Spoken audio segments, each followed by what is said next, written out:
Hi guys எல்லோருக்குமே வணக்கம்ங்க. And இது மண்டே 11 ஒரு மினி விலாக் தான். நைட் பார்த்திங்கன்னா ஒரு குட்டி ட்ராவல் அண்ட் ரொம்ப நாட்களாகவே சொல்லிட்டு இருந்தாங்க. பட் இருந்தாலும் நம்ம என்னைக்காவது போகணும்னு நினைக்கும் போது போக முடியாது. டக்குன்னு பிளான் பண்ண தான் முடியும்னு சொல்லிட்டு ஒரு 2 டேஸ்க்கு முன்னாடி தான் சொல்லியிருந்தேன். அதனால் பார்த்திங்கன்னா ஊர்லேருந்து தங்கச்சி மாமாலாம் வந்திருந்தாங்க.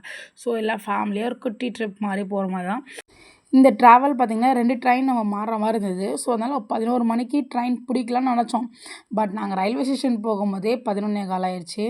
நான் ஒரு பக்கம் போஸ்ட் கொடுக்க, என் தங்கச்சி ஒரு பக்கம் போஸ்ட் கொடுக்கன்னு சொல்லிட்டு ஃபோட்டோ வீடியோஸ்லாம் எடுக்கும்போது டக்குன்னு 11:20க்கெலாம் ட்ரெயின் வந்துட்டாங்க. ஸோ அதனால் வாங்கன்னு சொல்லிட்டு அவசர அவசரமாக கொடுக்குன்னு என் தங்கச்சி போக பின்னாடி நானும் போகன்னு சொல்லிட்டு கிளம்பி ஆளை பிடிச்சி இடத்த பிடிச்சி உட்காந்துட்டோம். பட் என்ன ஒரு சோகம்னா என் தங்கச்சிக்கு தான் இடம் இல்லை. அவள் லேடிஸ் கோச்சில் ஏறினா பட் அங்கே செம்ம கும்பல். திருச்சி வந்து இடம் கிடச்சிதுன்னு சொன்னாங்க. அண்ட் பார்த்திங்கன்னா 2:25க்கெல்லாம் ட்ரான் வந்து பார்த்திங்கன்னா நம்ம வந்து திண்டுக்கல் ரயில்வே ஸ்டேஷனில் வந்து விட்டுட்டாங்க. எந்த ஊருக்கு போனாங்கிறத நெக்ஸ்ட் வீடியோவில் சொல்கிறேன். Love you guys.